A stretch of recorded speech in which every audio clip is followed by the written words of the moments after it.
when we feel as though we have perceptions of control in a difficult, demanding, stressful situation, we are then able to respond more positively, perform, and function better.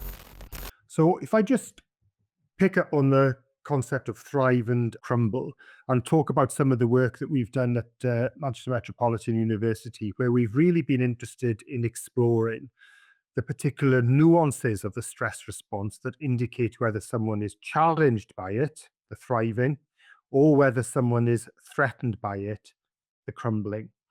And we measure these particular nuanced aspects of the stress response using cardiovascular reactivity. So very simply, as a methodology, I would bring you into the laboratory, Owen. I would get you nice and relaxed. And then using a finger cuff, I would measure two particular aspects of cardiovascular reactivity that I'm interested in. One is cardiac output, which is the amount of blood that goes to the heart over a minute. And the other is peripheral vascular resistance, which is the constriction or dilation of the blood vessels. And there are particular patterns of cardiac output and peripheral vascular resistance that indicate whether someone is challenged or threatened. So if you imagine coming into the lab, we get you nice and relaxed, Owen, and then we would ask you to do a particular task. That task might be to give a short speech to someone. It might be to do a cognitive task on a computer where you're competing against other people. We've collected data on professional cricketers who've gone out to play, the same with professional footballers. It could be to go and do a physical task, like a climbing task when you've never climbed before. It could be anything, but the thing that connects those is that they put you under stress. Now, we're measuring your physical responses, and if we see little or no change in cardiac output and an increase in vascular resistance because the blood vessels constrict, that's a threat response. If we see an increase in cardiac output and a decrease in vascular resistance because the blood vessels dilate, that's a challenge response.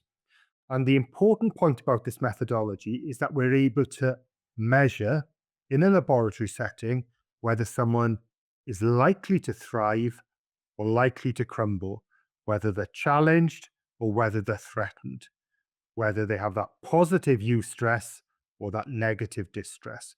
Both of those responses are perfectly helpful, but they serve different purposes. So they're not helpful in terms of performance. The challenge response is an approach response. It's there to say, well, okay, I'm a bit nervous, I'm a bit stressed here, but you know what? I'm going to give it a go. A threat response is more of an avoidance response. Now, I've been asked to do something, but I'm not so sure about this. Consistently over our data, and others have demonstrated the same, those individuals who are challenged will perform better at task, whether that's a professional football game, a cricket task, netball, cognitive task, that those individuals who respond in a challenged way will perform better. Now, you talked about control. Why did I talk about challenge and threat and perceptions of control? Control is one of those factors that we think is important in determining whether someone will respond in a challenged way compared to a threat way. We talk about control as well as confidence and an approach focus, but certainly control seems to be key. That when we feel as though we have perceptions of control in a difficult, demanding, stressful situation, we are then able to respond more positively, perform, and function better.